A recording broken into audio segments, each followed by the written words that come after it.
Hello, I'm Randall Bellows from Maryland. I would like to know how you would look at the Berkshire annual report. What numbers in the balance sheet or the cash flows would tell you that Berkshire is underpriced, and what numbers would you look at to determine if Berkshire is overpriced? Thank you. We try to, and we take it very seriously, we try to put everything in that report that we would want to know if the positions were reversed. If I were sitting with all of my net worth in Berkshire and had been on a desert island for a year, and the manager was reporting to me about the business, we'd try to have that same information that I would want from him, and we try to present it to you in a way that's understandable. And we don't leave out things that we think are important.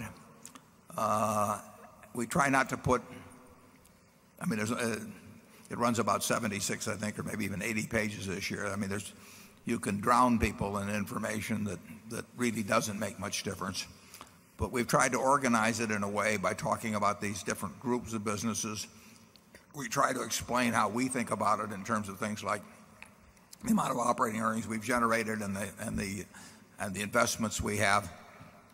It's really as if it's a report that I was making to Charlie or Charlie would be making to me if one of us were inactive in the business and the other was running it. And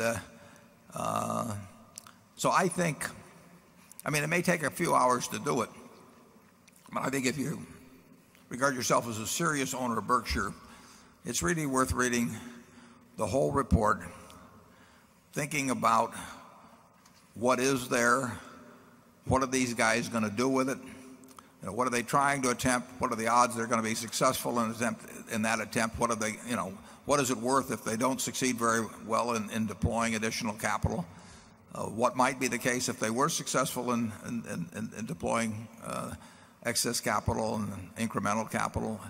But I can tell you that obviously we think it's very important. What counts is the kind of businesses we have, the kind of managers we have running those businesses, what those businesses are likely to earn over time, and we've expressed ourselves a little on that. And then what are the resources that are available to keep adding to that collection of businesses? What are the kind of businesses we are looking to add? And I think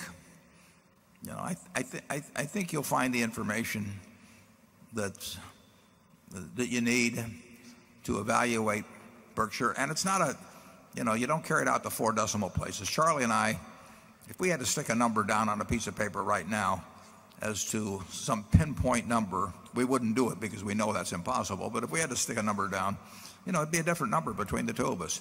It'd be a different number if I did it today from tomorrow, probably.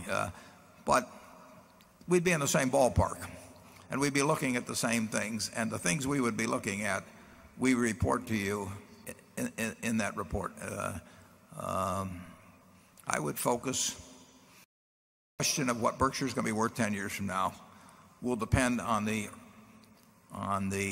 earnings that we have developed, annual earnings that we've developed by that time, the quality of those earnings, the possibilities going forward from that point of those businesses, and the liquid assets we have. And we've worked on increasing both of those elements over the years, and we'll keep working on it. And it's a lot tougher in terms of percentage gains from this point forward than it was in the past. There's no way in the world that we can replicate what's happened in the past. It just won't happen.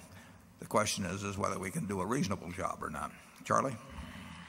Yeah, I generally try and approach a complex task like the one you presented by quickly disposing of what I call the no-brainer decisions, and meaning the easy ones. I think if you go through all the operating insurance that don't involve surplus cash and the insurance operations, that's the easiest valuation process in Berkshire. And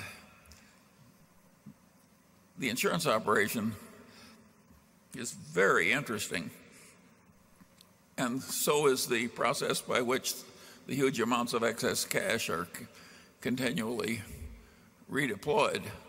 But I would go at it in that sequence, taking the no-brainers first. Number 12.